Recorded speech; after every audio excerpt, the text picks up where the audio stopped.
Buongiorno e benvenuti al Focus TG. Siamo in diretta anche oggi in onda per informarvi di quello che sta succedendo in Veneto. Tante le notizie dalla nostra regione, come sempre la cronaca in primo piano. Da questa mattina presto le nostre redazioni si stanno occupando di trasformare in servizi tutte le notizie che arrivano dal territorio. Le abbiamo qui proprio in apertura, come si suol dire, di telegiornale, ma poi c'è anche l'attualità che in questo momento è soprattutto economica e vuol dire saldi. Abbiamo cominciato a fare un po' il punto della situazione nelle città più importanti, anche insomma in provincia in qualche caso, per capire come si stanno muovendo i saldi di quest'anno, che sono considerati un po' i saldi della ripartenza, come sono stati quelli della ripartenza, i panevin, i roghi, chiamateli come preferite, hanno molti nomi in Veneto, ma la sostanza è quella del festeggiamento un po' laico rispetto alla tradizione religiosa dell'Epifania, delle Befane, questi falò con le faive cosiddette che se ne vanno a ponente o a levante e dicono cosa succederà quest'anno, come sarà l'annata agricola. In molti paesi sono stati fatti finalmente, dopo qualche tempo di silenzio, queste manifestazioni. Si è tornati a vivere la convivialità, a vivere la comunità. Ne vedremo alcuni poi nel seguito della nostra informazione, ma partiamo subito dalla cronaca, perché questa mattina c'è stato un pauroso incidente in A4, chiuso addirittura il casello di Padova Est, una macchina ha preso fuoco, le immagini sono impressionanti, vediamo. Il casello di Padova Est chiuso, traffico a rilento questa mattina in A4 in direzione Padova per un grave incidente in autostrada che è avvenuto intorno alle 8:30. 2 auto sono rimaste coinvolte, le 2 vetture si sono schiantate e una ha preso fuoco, tra le persone rimaste leggermente ferite. Tutti quanti gli occupanti dei mezzi coinvolti fortunatamente sono riusciti ad uscire da soli prima che il rogo divorasse le carrozzerie delle auto. Sul posto sono arrivati i vigili del fuoco del comando di Padova che hanno prontamente domato le fiamme. In autostrada sono arrivati anche i medici del SUEM che hanno prestato le prime cure alle 3 persone ferite. Immediatamente è stato chiuso lo svincolo che da Venezia portava a Padova Est, mentre il traffico è stato deviato verso l'uscita di Padova Ovest con la segnalazione attraverso i pannelli a messaggio variabile. Il casello di Padova Est è stato riaperto intorno alle 10:30. Le cause dell'incidente sono al vaglio della Polstrada. Un'altra notizia tragica che arriva dal Veneto riguarda un incidente con il trattore. Ha perso la vita un uomo di 63 anni nel Vicentino. Chiampo. È morto l'uomo di 63 anni alla guida di un trattore, travolto e schiacciato dal mezzo mentre era al lavoro in un bosco. L'incidente è accaduto nel pomeriggio di ieri nell'area di proprietà della vittima, a ridosso di via Angiò. L'uomo si era recato per raccogliere legname quando, per cause in corso di accertamento, il trattore si è ribaltato, travolgendo e schiacciando il conducente, che è rimasto bloccato sotto il mezzo agricolo. È stato necessario l'intervento di una squadra di vigili del fuoco intervenuti da Arzignano per liberarlo, con l'impiego di un escavatore presente sul posto. Purtroppo, nonostante i soccorsi tempestivi, per il 63enne non c'è stato nulla da fare. Il medico ne ha constatato il decesso. Le cause dell'incidente sono al vaglio dei carabinieri. Ora ci spostiamo a Verona, dove c'è stato un altro incidente stradale questa mattina alle 6:30. I vigili del fuoco sono intervenuti in via Unità d'Italia, appunto, per uno schianto spettacolare. Queste sono le immagini. Un 47enne a bordo di una Ford Focus, dove dopo aver perso il controllo del mezzo si è ribaltato su un fianco, finendo davanti all'ingresso della clinica San Francesco. L'uomo è stato ricoverato per accertamenti dai sanitari accorsi sul posto. Ai vigili del fuoco, che sono giunti da Verona con un mezzo e 5 uomini, il compito di mettere in sicurezza il veicolo alimentato a GPL, quindi c'era il rischio di un incendio. Sono stati tagliati poi i paletti della segnaletica verticale che bloccavano la vettura dopo l'urto ed è stato verificato che non ci fossero altri danni alla struttura. Sul posto anche la polizia locale per le indagini di rito sulla dinamica del sinistro. Torniamo nel Vicentino, anzi scusate, andiamo nel Trevisano, perché c'è stato un pauroso incendio questa mattina in una casa di Loria. L'allarme è stato dato dai vicini di casa perché il proprietario, un 40enne, non c'era. Una brutta sorpresa per lui in queste ore. Certo, è stato sfiorato da un dramma che poteva costargli la vita, ma dovrà adesso conteggiare i danni del rogo scoppiato poco prima dell'alba al primo piano della sua abitazione in via Crosera a Loria.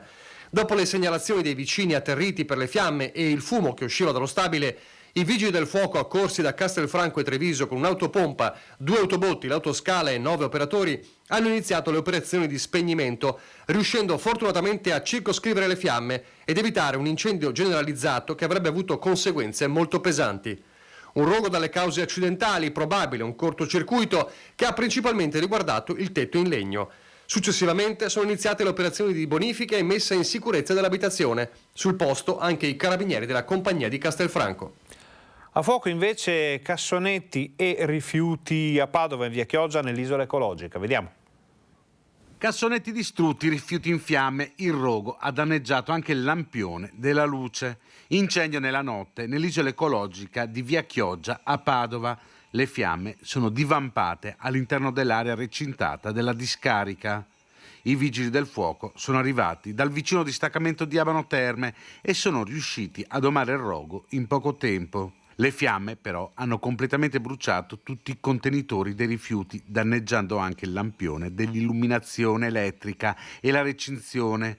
Al vaglio dei tecnici le cause del rogo.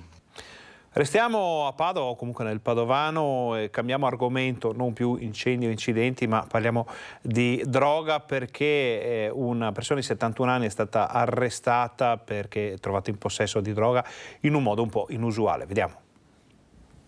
Non aprite il sacchetto, c'è puzza. Con questa scusa ha cercato di evitare il controllo dei poliziotti antidroga che lo avevano fermato mentre era in bicicletta. L'uomo, un 71enne padovano, volto noto alle forze dell'ordine, ha raccontato agli agenti di essere uscito di casa per buttare gli escrementi del cane, ma nessuno gli ha creduto e all'interno del sacchetto, infatti, non c'erano deiezioni canine, ma un pezzo di cocaina da 25 grammi. Il 71enne era stato notato mentre usciva dal garage della sua abitazione di Ponte di Brenta. I poliziotti della sezione antidroga della squadra mobile, che lo conoscevano bene, hanno deciso anche di perquisire la sua abitazione, trovando altri 18 grammi di cocaina. Durante i controlli antidroga in città è finito in manette anche un richiedente asilo nigeriano, notato mentre saliva e scendeva dall'auto di un cliente a cui era appena stata venduta una dose di cocaina. Ancora droga, ancora a Padova, dove i carabinieri intervengono per una lite e trovano della sostanza stupefacente.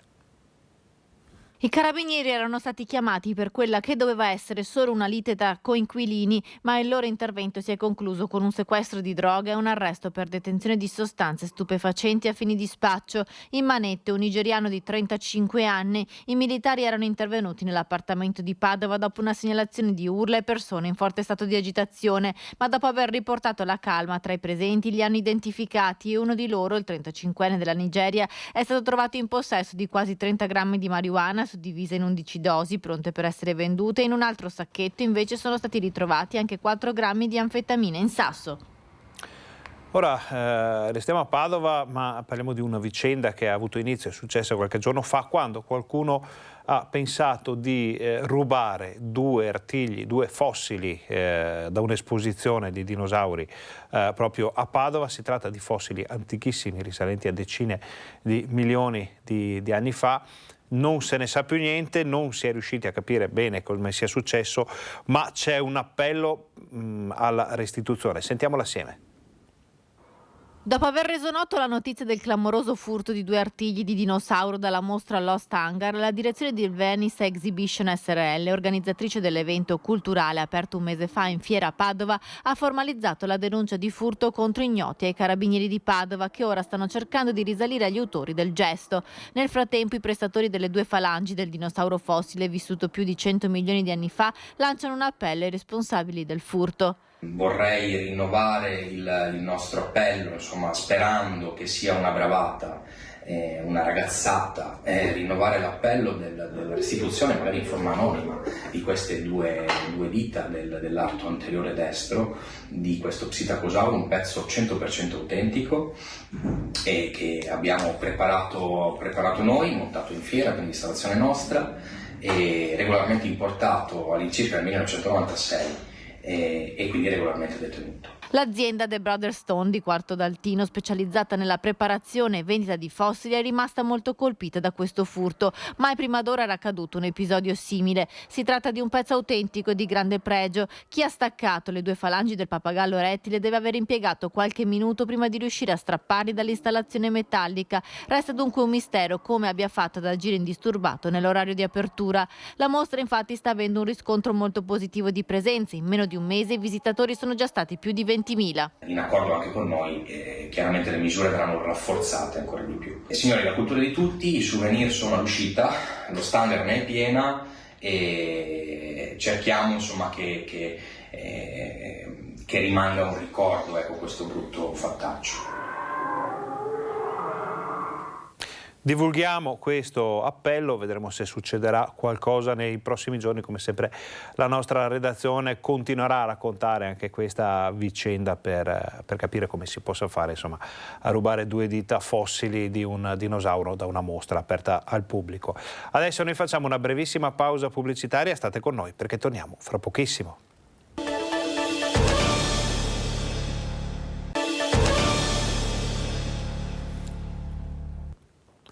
Buongiorno, bentornati al Focus TG, siamo in diretta anche oggi in onda per informarvi di quello che sta succedendo in Veneto. Siamo nella pagina della cronaca, abbiamo già visto le prime notizie che arrivano dalla nostra regione. Adesso approfondiamo un tema molto caro ai veneti in questo momento, purtroppo quello dei furti. Solitamente, e quest'anno insomma non c'è stata un'eccezione, sotto Natale, durante le feste, c'è un inasprimento dei colpi nelle abitazioni, nei negozi, nelle aziende. Ne abbiamo raccontati purtroppo moltissimi nelle ultime settimane e le amministrazioni comunali fanno quello che possono, ovviamente insieme alle forze dell'ordine, ma in questo caso un sindaco che avevamo sentito in diretta prima dell'Epifania ha deciso di andare incontro ai suoi cittadini con una polizza proprio sui furti. Vediamo. È una piaga per i cittadini quella dei furti nelle abitazioni o appartamenti che coinvolge tutti i comuni, anche Noventa Padovana. Qui per iniziativa dell'amministrazione dal 31 dicembre è operativa un'assicurazione gratuita contro i furti a tutela degli 11.800 residenti. Quello che a noi ci premeva è riuscire a dare una polizza di prima assistenza, di primo aiuto per quei cittadini che subiscono un furto in appartamento, cioè quindi si vedono danneggiati le proprietà. Naturalmente la polizza non copre il valore del furto, però gli diamo una prima assistenza, come per esempio il piantone che rimane là, che non è una cosa da poco, l'assistenza per esempio per andare a prendere le medicine in farmacia, visto che non può abbandonare la casa o fare la spesa, l'assistenza psicologica, il pernottamento nel caso debbano andare in albergo e anche alcune piccole riparazioni che riguardano gli infissi. Il costo a carico del comune di 6.400 euro l'anno, spiega il sindaco Marcello Bano, al lavoro anche per il potenziamento delle attività di sorveglianza del territorio grazie alla convenzione siglata con i comuni di Strassa, Onare e Vigonovo. Per accedere alla polizza i cittadini devono contattare un numero verde di cui sarà fatta ampia pubblicità. I cittadini in qualche modo la devono attivare questa polizza, sindaco? No, è già attiva. Loro devono chiamare il numero verde qualora ne avessero necessità e a quel punto parte praticamente l'assistenza. Nella Marca trevigiana c'è ormai una psicosi, il terrore dei furti, tanto che lunedì ci sarà un incontro con il prefetto per questo argomento. Ormai c'è questa, non denuncio, non avviso, dimmi cosa devo fare, dimmi come fare, quindi sta diventando un po' complesso. È per questo proprio che lunedì faremo un incontro al prefetto e vorremmo parlargli anche di questo. Il presidente di Furti in Corso lunedì alle 10:30 incontrerà il prefetto Angelo Sidoti, un faccia a faccia per consegnargli, spiega Demma, simbolicamente le chiavi dell'associazione e continuare quanto iniziato con il suo predecessore Laganà. Anche con lui facciamo un'idea di come poter dire ai comuni di adottare anche furti in corso come associazione. Quest'anno nessuna tregua nei furti, nemmeno durante il periodo natalizio come accadeva in passato, evidenzia ancora Demma, che in questi giorni è stato sommerso dalle segnalazioni. Sono stati dei video dove c'erano delle persone totalmente a volto scoperto che sono andate 2 o 3 volte a visitare dei residence con una nonchalance tranquilla proprio per andare a vedere se c'erano telecamere o allarmi. Io continuavo a avere segnalazioni dalla mattina alla sera di movimenti sospetti, addirittura mi giravano anche dei video di questi ladri e per fortuna ho consigliato di portarli subito alle forze dell'ordine. Sono sempre più i cittadini che decidono di non denunciare o segnalare a polizia e carabinieri movimenti sospetti, spiega il presidente di Furti in Corso. Sappiamo che le forze dell'ordine fanno il possibile e l'impossibile per garantire la sicurezza, ma tra le persone c'è una sfiducia nel sistema. Abbiamo un problema delle famose leggi, quindi non c'è pena, non c'è certezza della pena, c'è l'intasamento dei tribunali. Una sfiducia che rischia di sfociare in una giustizia fai da te. Lo vediamo nelle richieste di acquisto di armi di tutti i tipi, sia che siano giocattolo o no. Il problema è che come noi non sappiamo se stanno usando un giocattolo gli altri, anche loro non sanno se il nostro è un giocattolo, quindi si rischia di avere anche reazioni un po' importanti. Sempre nel Trevigiano un'aggressione in casa sventata dai carabinieri.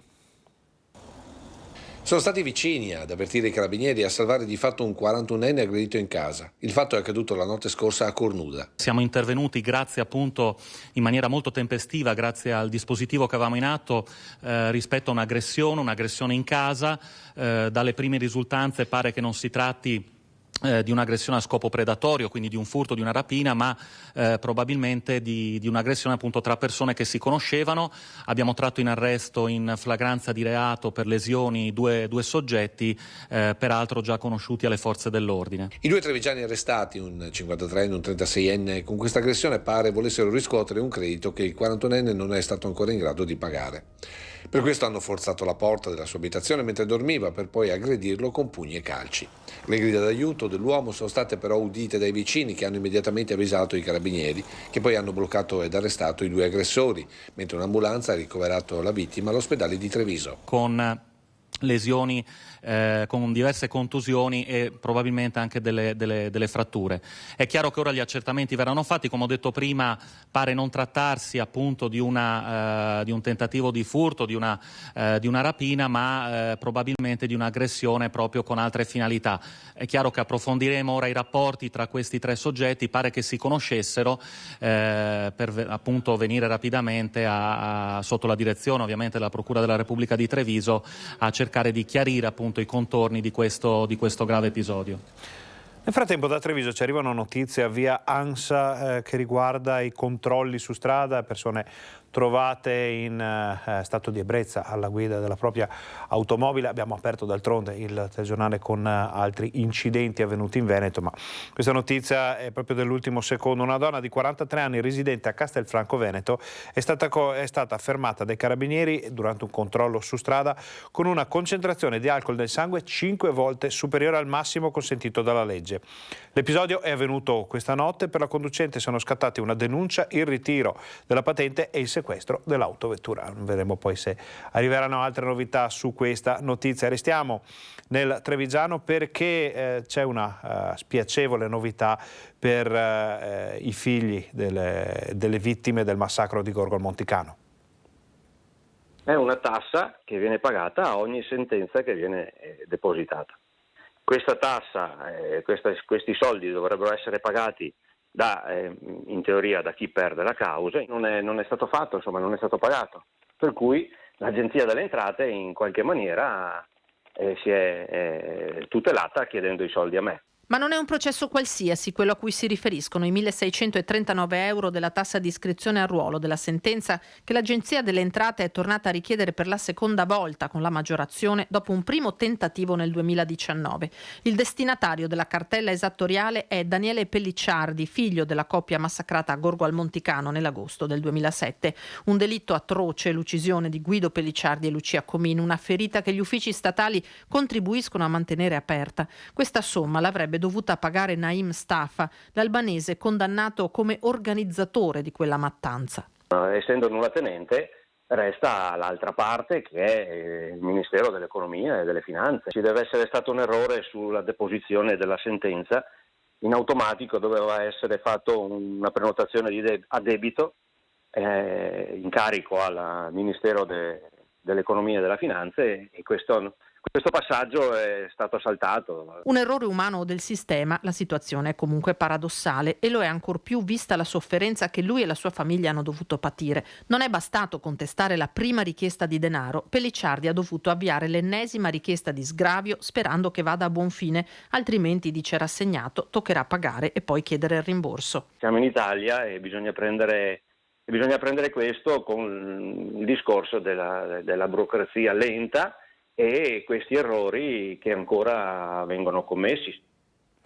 Cambiamo decisamente argomento, pronti a riaprire ovviamente la pagina della cronaca se dovesse arrivare notizie dal Veneto. Chiudiamo appunto questo capitolo e ne apriamo uno che riguarda l'economia, l'attualità, in pratica la situazione dei saldi che sono partiti da pochissimo, però in alcune zone stanno dando già parecchie soddisfazioni, in altre insomma sono un po' a rilento. Noi ci siamo mossi fra le varie città del Veneto per capire come sta andando. Vediamo come sono iniziati a Vicenza. È pesato in quest'anno il caro bollette, il caro energia? Direi molto, direi. Quindi avete rimandato gli acquisti a... Esattamente, li abbiamo rimandati per i saldi. Non ho fatto tanti regalini in dicembre, allora approfitto questi saldi per l'opportunità di risparmiare un po' di soldi, allora adesso che faccio i regalini. Abbiamo magari evitato di acquistare nello specifico l'abbigliamento per poi aspettare questi giorni. Questo è quanto. Quindi meno regali a Natale e adesso ci si toglie qualche soddisfazione in più? Sicuramente sì. È un momento in cui si può acquistare a un prezzo migliore, però per il momento ci stiamo pensando, stiamo facendo una passeggiata proprio per osservare le vetrine. Grazie, piace stringerla sempre perché insomma in teoria c'è sempre da stringerla perché ma per una cosa, ma per le bollette, ma per altre cose, insomma non solo per le cose di abbigliamento, un po' per tutto insomma in generale, sono tempi da stringere. Aspettiamo il 50, però qualcosina abbiamo iniziato a prendere. Vediamo la situazione a Padova con una partenza positiva, si parla addirittura del più 5% rispetto allo scorso anno. Avete fatto acquisti con i saldi? Per il bambino soprattutto. Sì. Cosa avete comprato? Maglie, pantaloni, felpe. Io ho preso anch'io qualcosa per il bambino e poi basta, insomma. Avete approfittato dei saldi? Sì, qualcosina sì, un paio di sconti, l'occasione che magari non trovi e soprattutto magari anche i negozi che hanno comunque bella roba in giro. Partenza positiva per i saldi invernali, le strade del centro affollate, a Padova per la prima giornata di acquisti a prezzi ribassati. Secondo Federmoda di Ascom Confcommercio si registra un più 5% delle vendite rispetto al primo giorno di saldi dell'anno scorso, stimata una spesa media di 160 euro per famiglia. Borsette in mano, occhi puntati sulle vetrine, via Roma, qui a Padova è la strada principale dove si cerca l'acquisto in saldo. Registriamo un 2-3% di traffico e fatturato in più, quindi una prima giornata che ci aiuta e ci dà fiducia. Ad approfittare dei saldi non sono solo i padovani ma anche i tanti turisti che in città trovano negozi di qualità. Per questo commercianti e comune hanno avviato un percorso per rendere Padova attrattiva anche per i marchi di lusso. Stiamo cercando di individuare un percorso del fashion in cui abbiamo fatto proprio la prima progettazione e già abbiamo dei brand interessati. Tornando ai saldi, abbigliamento e scarpe sono gli articoli più gettonati. In molti per acquistare la merce desiderata hanno atteso proprio le svendite. Abbiamo già approfittato, certo, ci mancherebbe. Siamo andati in un negozio qui più avanti e... Cosa hai comprato? Ho comprato 3 maglioni. 2 per me, 1 per mio fratello e vediamo insomma. Trovato conveniente? Sì, devo dire sì, non eccessiva, però per ora sono soddisfatto della spesa assolutamente, anche perché soldi non ce ne sono troppi. Avete comprato con i saldi? Non ancora, però vediamo oggi cosa succede. Non ho ancora comprato niente, però ho puntato dei pantaloni da Mango e quindi speriamo di accaparrarceli. Continueremo a parlare della situazione dei saldi nelle altre città del Veneto dopo la pubblicità, perché adesso facciamo una breve pausa, voi state con noi, torniamo fra pochissimo.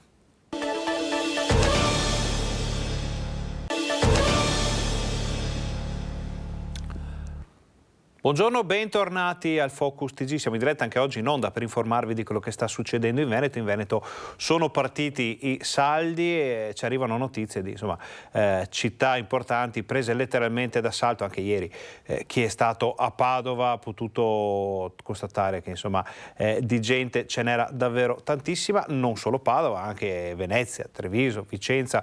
Ci sono molte persone che si muovono anche in queste ore per vedere se c'è qualcosa da acquistare. Noi di Bassano, visto che abbiamo sede a Bassano, ci stiamo occupando anche dei saldi bassanesi. Vedremo questa sera nel telegiornale un po' il punto della situazione, ma adesso andiamo a Venezia. Primo giorno di saldi in Veneto. Che cosa faranno i mestrini? Compreranno, guarderanno e basta? Oppure decideranno di fare pochi acquisti e soprattutto quali saranno i loro acquisti? Abbigliamento, calzature? Andiamo subito a scoprirlo. Su che cosa ha intenzione di puntare? Su qualche pantalone e qualche paio di scarpe. Quindi abbigliamento? Sì, esatto. Si aspetta di trovare convenienza? Speriamo. Un paio di scarpe per la mia ragazza. Ha trovato... quindi un regalo, neanche una cosa per lei? Regalo, sì, si pensa sempre agli altri in questo periodo. Un regalo per la Befana? Sì, che è la mia Befana, la mia ragazza. Ha trovato convenienza? Sì, assolutamente sì. Ma le aveva già addocchiate prima oppure è venuto direttamente così a scatola chiusa? Un po' che seguivo il prodotto e quindi ho trovato la convenienza al momento giusto. Secondo un sondaggio di Confcommercio Veneto Unioncamere Veneto, quasi 7 persone su 10 ipotizzano una spesa fra i 100 e i 500 euro, mentre un quarto del campione non supererà i 100. L'8,4% prevede che la spesa sarà maggiore rispetto all'anno scorso.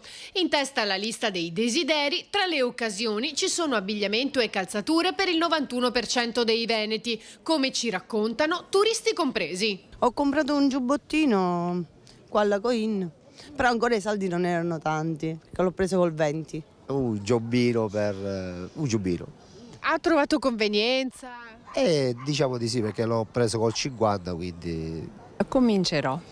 Che cosa ha intenzione di andare a comprare? Devo seguire mia figlia che ha bisogno di vestiario e non vede l'ora di poter avvalersi dei saldi. All'abbigliamento seguono casalinghi ed elettrodomestici. Più in generale, sempre secondo il sondaggio, metà degli intervistati dichiara di avere i soldi necessari per far fronte ai bisogni primari. Ma è allarme per il 6,8% che invece dichiara di non averli, facendo emergere un rischio di allargamento della povertà. Adesso mettiamo da parte per un attimo il tema dei saldi e andiamo sull'altopiano dei 7 comuni, andiamo a Gallio, da dove è in collegamento il sindaco Emanuele Munari, che come sempre è gentilissimo a rispondere alle nostre richieste di collegamenti, chiamate, interviste. Buongiorno sindaco. Buongiorno a tutti i telespettatori di Rete Veneta e a tutti voi. Allora, innanzitutto, sindaco, prima di entrare nel vivo dell'argomento di cui avevamo parlato, mettendoci d'accordo su questo collegamento, le chiediamo, stiamo parlando di saldi, lei è andato a far compere, andrà a fare compere per i saldi? Ma io di solito per i saldi vuol dire che sono in vacanza, nel senso che sono in un paese turistico, quindi non ho il tempo di andare a fare i saldi. Poi a me non piacciono i saldi perché c'è la ressa, c'è la massa, c'è un casino, quindi preferisco magari spendere €1 in più, ma comprare qualcosa di meno, ma andare in negozio tranquillo, perché quando ci sono i saldi a me non piace tutto quel casino, quella ressa, perché poi non si viene seguiti molto bene dai commessi, dai commercianti, e quindi preferisco veramente io andare il giorno dopo con un po' più di calma.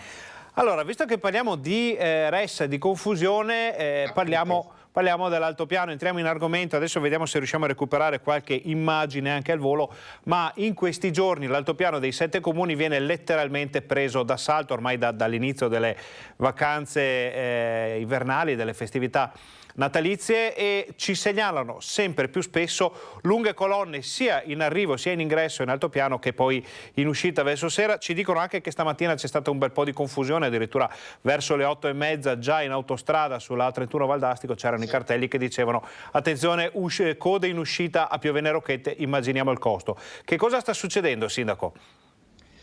Sì, da un lato per noi, oserei dire, è una manna dal cielo, perché abbiamo registrato in questo 2002 addirittura flussi addirittura superiori al pre-Covid. 2002? Io parlo di Sindaco ha detto 2002, di che anno stiamo parlando?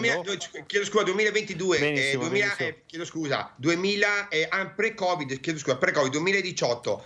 Però questo 2022, chiedo scusa, abbiamo registrato, almeno parlo per Gallio, ma penso di poter parlare anche per Asiago e per altri paesi, abbiamo veramente registrato un certo aumento di flusso già da quest'estate, con un più 250% di flusso giornaliero che saliva e scendeva in giornata. E quest'inverno devo confermare lo stesso trend, tanto è vero che nelle località turistiche come Campomulo e come le Melette, nella giornata di ieri e dell'altro ieri, i gestori hanno dovuto ricorrere alla chiusura dei parcheggi o delle strade di accesso, proprio perché la quantità di autoveicoli, di turisti che si sono presentati nella valle di Campomulo è stata veramente numericamente enorme, e quindi è impossibile purtroppo poter ospitare tutte le macchine in quella valle.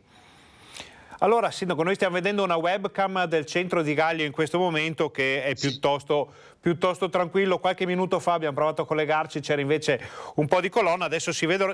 Il fatto è che c'è un flusso continuo di mezzi in arrivo da Asiago e diretto, immaginiamo, alle Melette o in zona, perché comunque quella è la direzione. Chi ha intenzione di andare in Marcesina magari fa un altro giro, passa per Enego.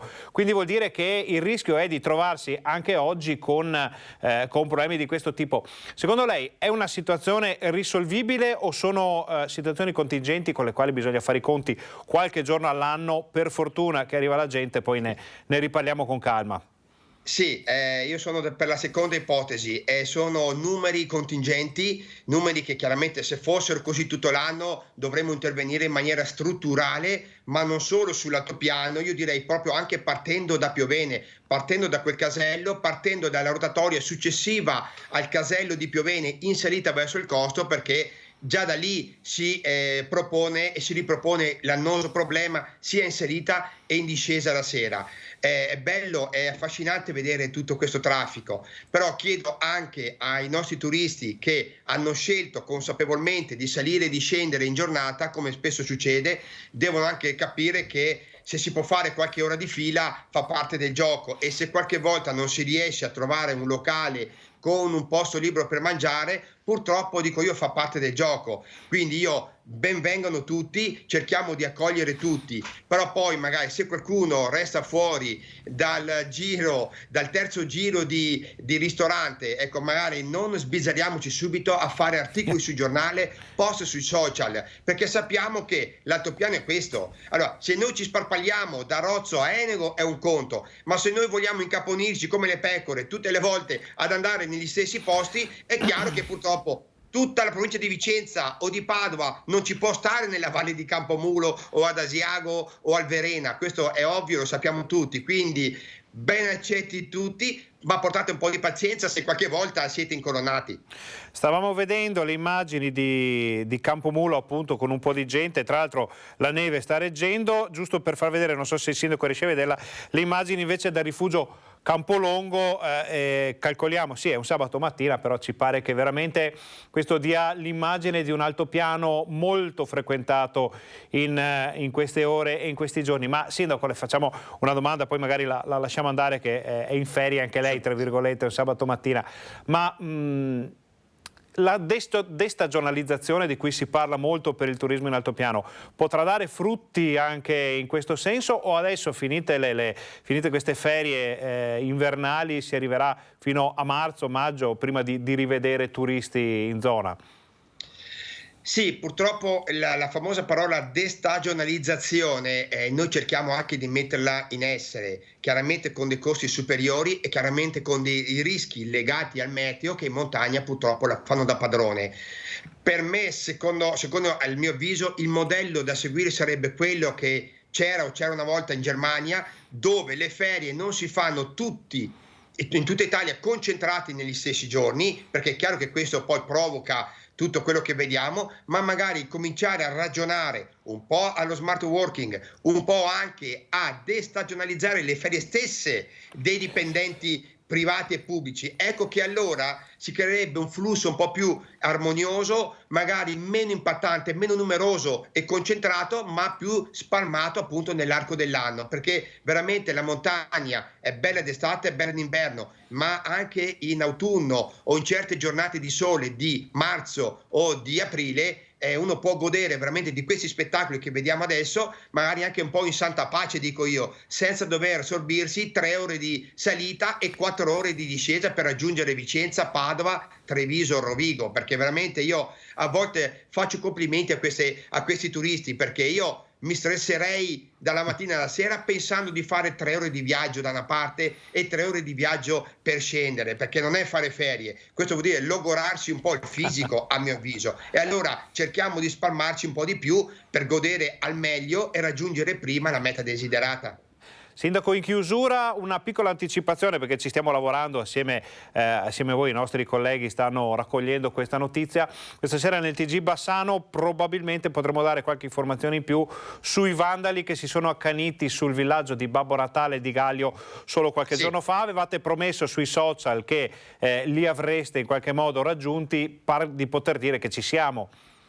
Sì, Fernando, grazie a Dio ci siamo. Questa volta le telecamere di sorveglianza poste nel comune proprio da questo sindaco che vi sta parlando, insieme con il Targa System, ci ha permesso di appunto individuare la macchina, la targa e quindi il proprietario, che è un milanese, al quale quanto prima avrò il piacere di comunicare attraverso le forze dell'ordine quello che è accaduto con quella macchina, perché poi chiaramente chi c'era dentro io non posso saperlo. C'erano 3 ragazzi ed una ragazza, quindi poi sarà il proprietario di questa autovettura a segnalare o a comunicare alle forze dell'ordine e a noi appunto i nominativi di coloro che si sono divertiti l'altra notte nel centro di Gaglio, e io non vedo l'ora di, sinceramente veramente non vedo l'ora di poterli vedere, di poterli conoscere questi ragazzi.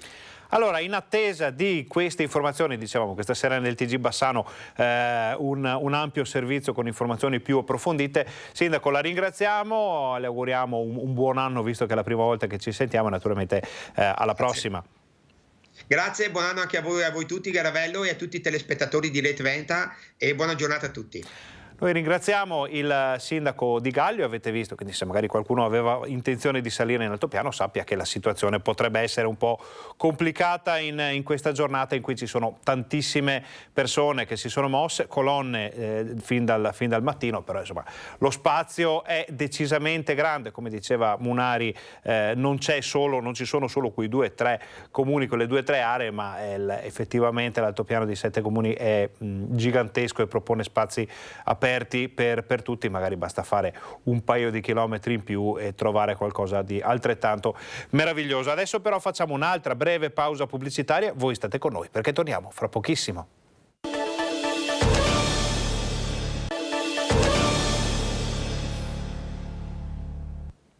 Buongiorno, bentornati al Focus TG, siamo in diretta anche oggi in onda per informarvi di quello che sta succedendo in Veneto. Riapriamo per un attimo la pagina della cronaca perché ci arrivano informazioni in questo momento, stiamo cercando conferme ma dovrebbero essere definitive. È morta la donna coinvolta in un incidente di ieri pomeriggio sulla Pontebana a Villorba. Si tratta di una donna del 54 originaria di Conegliano che viaggiava insieme al marito di 72 anni che rimane ricoverato in gravissime condizioni in ospedale.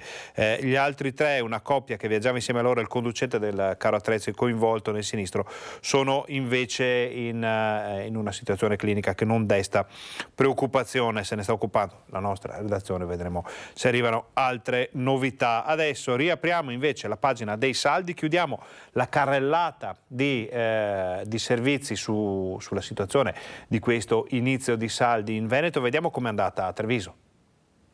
Sono scattati ufficialmente i saldi invernali, sebbene nonostante le aspettative a Treviso un po' a rilento. È iniziata calma, speriamo meglio più tardi o nei prossimi giorni, perché il giovedì non è mai un giorno di afflusso di persone. 3 euro però. Quanto? 3 euro, però diciamo che c'è la carta, la mamma ha detto di sì, quindi dai, così. Per 3 euro cosa si prende in saldo? Uno slip rosa molto carino, devo dire. Non supero i 100. Ho 6 nipoti, quindi bisogna un po' Deve calibrare un attimo la Chiaramente. spesa. Quanti bei sacchetti, che cosa ci sarà qua dentro? Un paio di scarpe. Comprate con lo sconto giusto oppure doveva fare meglio? Nì. Doveva contrattare. Ecco, ha ragione. Abbiamo avuto un incremento quest'anno, anche le feste natalizie sono andate bene, i saldi un pochettino a rilento stamattina, però siamo positivi. Talone e delle maglie. Posso vedere? Ecco. Belle, sì, anche insomma, in tema con le festività. Ok. Quanto ha speso? Sulle 100 euro. Sacchetto piccolo, regalo grande di solito. Cosa ha comprato? No, niente di speciale, è una cosa che serve a mio figlio, niente di che. In sconto anche la cultura, ma con tessera fedeltà. Dei libri, Salsman, la Feltrinelli e semplicemente quello. Quindi anche i libri hanno lo sconto da oggi? Sì, ci sono comunque dei libri in sconto. Prevalentemente sono i DVD che sono scontati, però... Si fa un regalo per se stessi o per gli altri? Se stessi, però anche per mia sorella abbiamo... Entriamo in tema Epifania. Ieri, come dicevamo, tantissime manifestazioni dedicate ai riti, alle tradizioni antiche della Befana, alcune di carattere religioso, altre invece decisamente più laiche. Questa sera nel TG Bassano avremo anche qualche situazione molto particolare legata all'Epifania, ma andiamo prima a vedere la Befana dei Vigili del Fuoco operativa, come si suol dire, a Treviso. Per una volta è anche bello sentirsi dire Befana. Sì, specialmente tra i bambini, specialmente in questa situazione è bello. E lei la Befana dei pompieri di Treviso, che questa mattina è letteralmente volata nel reparto di pediatria dell'ospedale Cafoncello. Non però con la scopa, tenuta comunque al seguito, ma con l'autoscala del comando provinciale, arrivata verso le 10 per la curiosità non solo dei piccoli pazienti, ma dell'intero personale di servizio. Immancabili foto e video, mentre la Befana con imbragatura indossava l'immancabile elmo, tenendo strette le calze con i doni per i più piccoli. Poi il volo fino al giardino pensile con relativo atterraggio tra gli applausi di bambini, genitori, medici e infermieri.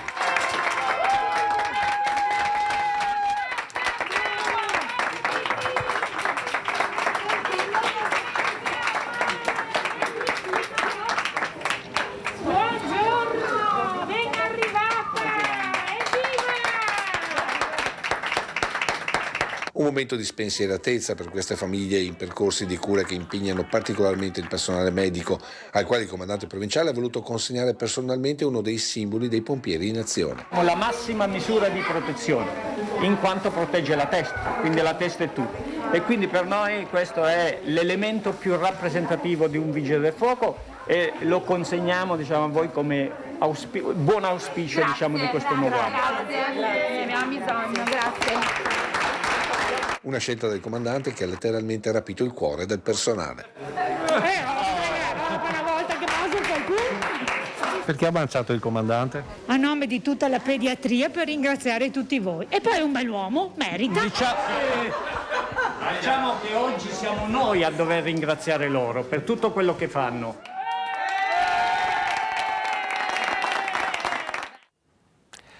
Parliamo delle tradizioni dell'Epifania, ne abbiamo parlato con un esperto, sentiamo. L'Epifania è la festa che chiude un ciclo di 12 giorni, che sono appunto le 12 notti che vanno dalla notte della vigilia di Natale alla notte della vigilia dell'Epifania, e sono importantissime nel ciclo tradizionale in tutto l'Occidente cristiano. Tant'è vero che, per esempio, una delle commedie di Shakespeare si chiama La 12ª notte e riguarda proprio la vigilia dell'Epifania. Una tradizione antichissima, quella dei roghi della Befana. L'origine si perde nella notte dei tempi, scandita da simboli precisi. Il più importante è il fuoco. La tradizione dei roghi è un po' stratificata, perché appunto si parte da il solstizio d'inverno, cioè il giorno più corto dell'anno, e quindi da questo bisogno, da questa speranza che il sole ritorni sui campi, sulla terra, a vivificarla, che torni la vegetazione. E poi quindi c'è questo bisogno assoluto della luce. Quindi il Natale è la festa della luce, nell'Epifania ci sono i falò, e quindi il valore rigeneratore, il valore importante del fuoco è sottolineato da queste tradizioni. Già Roma antica festeggiava i 12 giorni dopo il solstizio d'inverno, il sole invitto. Nelle campagne venete i falò bruciavano attorno alle famiglie patriarcali che insieme speravano in un futuro prospero, osservando la direzione delle fiamme. Sono tutti lasciti, sono tutti resti, non dico miserabili, ma insomma resti anche abbastanza evidenti di quella che era la piromanzia, la divinazione attraverso il fuoco. Pyros in greco è il fuoco, ed è rimasto anche nel nostro padovano termine per falò, che è piroe. E quindi siamo già abbastanza nobilitati, insomma. Vediamo adesso qualche immagine che ci arriva da Bessica di Loria, con una vicenda che avevamo seguito nei giorni scorsi annunciandola nei nostri telegiornali, ovvero una delle calze più lunghe del mondo, una calza che punta al Guinness dei primati. Sono 80 metri di calza della Befana. La Befana ieri si è calata dal campanile della chiesa, e una calza completamente ripiena di dolci e altre cose per i bambini del paese. Queste sono le prime immagini che ci arrivano. Questa è la calata della Befana, un po' in sicurezza vediamo, ma ne sono arrivate molte altre. Ci stiamo occupando di preparare un servizio per il TG di questa sera, ma vedete la lunghezza della calza che arriva fino in fondo. Ecco, quella striscia bianca è la calza della Befana di 80 metri. L'idea è quella di arrivare a 86 per l'anno prossimo per arrivare nel Guinness dei primati. Vedremo se ce la faranno. Adesso andiamo invece a vedere il Panevin di Arcade con tantissime persone. Fabio è qui con noi, come Nino. È proprio qua, io lo sento in mezzo a tutti noi, farebbe festa con noi. Li ha voluti ricordare così Alessandra Cendrone, vice sindaco reggente del comune di Arcade, ieri sera alla 56esima edizione della Pira, simbolo dei Panevin della Marca. Accanto a lei, di fronte a 10.000 persone, Marilena, vedova del sindaco Fabio Gazzabin, e Franca, moglie di Nino Cecconato, storico capogruppo degli Alpini. Marilena e Franca, che con il governatore del Veneto Luca Zaia hanno acceso la catasta alta quasi 10 metri per un rito che è tornato dopo 2 anni di Covid, non senza polemiche. Vedo un sacco di polemiche sul Panevin e non sul fumo dei botti nelle città che abbiamo visto in TV. Non ho capito perché loro non inquinano, noi sì. Al di là di tutto, una gran festa attorno al fuoco, guardando la direzione delle faville, anche non sapendo bene come interpretarle. Verso nord. E quindi? Porta bene? O male? A est, quindi non so. E quindi verso mattina. E quindi? Prendi il sacco e va farina? E quindi è annata? Annata da mettere, come dire? Stanno andando a sera un po'. Quindi? Buon tempo si spera. Quest'anno come sarà? Bello. Ma se stanno andando verso nord-est? Spero che torna indietro. Da Alpino come stanno andando le faville? Hanno detto dove verso sera, ma qua mi sembra che non va mica bene, o no? E quindi da Alpino cosa c'è da pensare? Speriamo bene. Indipendentemente da tutto? Perfetto. Ma per il Veneto l'auspicio più grande per quest'anno resta l'autonomia. Chi è contro l'autonomia è contro la Costituzione. L'autonomia è prevista dalla Costituzione, non è la secessione dei ricchi, non è tutte quelle boiate che si sentono dire, ma è la volontà di dar corso alla modernità di questo paese. Governatore che, guardando già la calza della Befana, aveva già individuato, dopo quello che è successo negli ultimi giorni, un destinatario per il fatidico carbone. Da bambini arrivava dolce il carbone, io comunque non porto rancore per nessuno, figuratevi. Penso che la vita è troppo breve per poter perdere tempo a dedicare il proprio tempo all'invidia, all'odio o quant'altro. Dopodiché, cosa vuole che le dica? Il tempo è sempre galantuomo.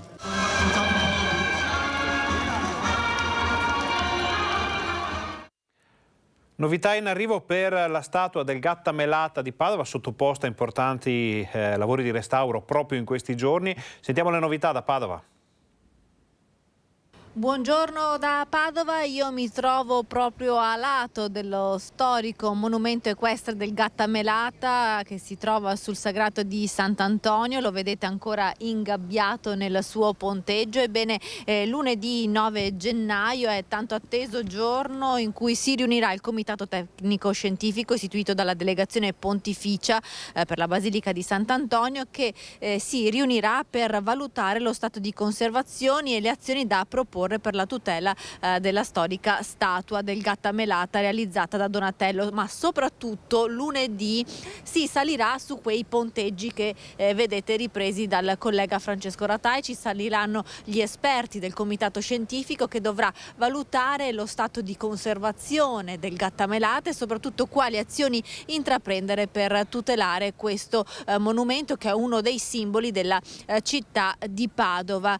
Ci saranno presenti lunedì il delegato pontificio Monsignor Fabio Dalcin, ma anche il sovrintendente Fabrizio Magani.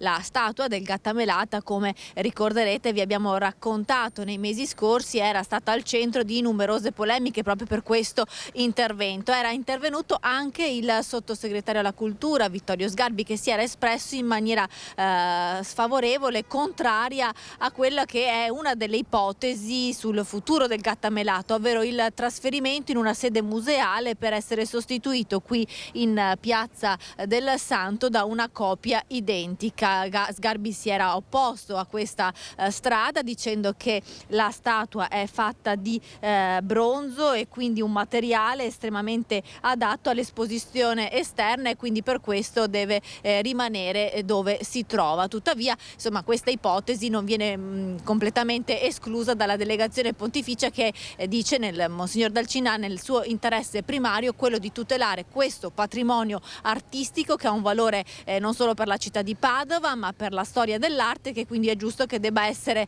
tramandato alle generazioni future al meglio delle sue condizioni. Vedremo come andrà a finire lunedì, se si potrà salire insomma e vedere anche noi come verrà, com'è la situazione del Gatta Melata. Ovviamente tutti gli aggiornamenti li avremo lunedì quando la commissione si riunirà. Da Padova è tutto, restituisco la linea allo studio.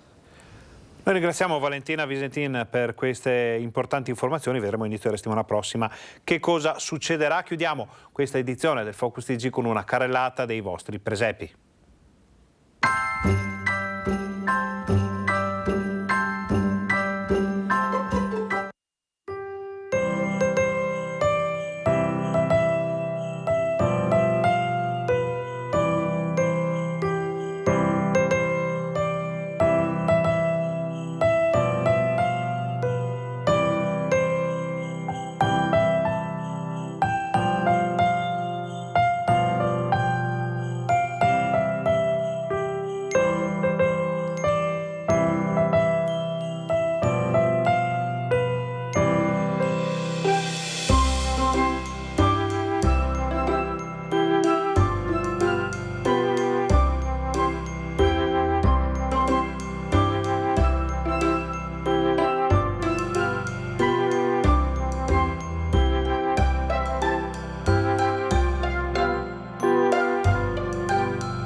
Ricordiamo che nel TG Bassano ogni sera mandiamo in onda una carrellata dei vostri presepi, ne arrivano davvero tantissimi, proseguiremo anche nei prossimi giorni. A questo punto noi ringraziamo Alessandro Costacurta e Renzo Rigon per la regia, ringraziamo tutti i colleghi che ci hanno permesso di portare nelle vostre case tutte le ultime notizie dal Veneto, ringraziamo voi per essere stati con noi, vediamo appuntamento al TG Bassano e il TG Vicenza di questa sera e vi auguriamo una buona giornata.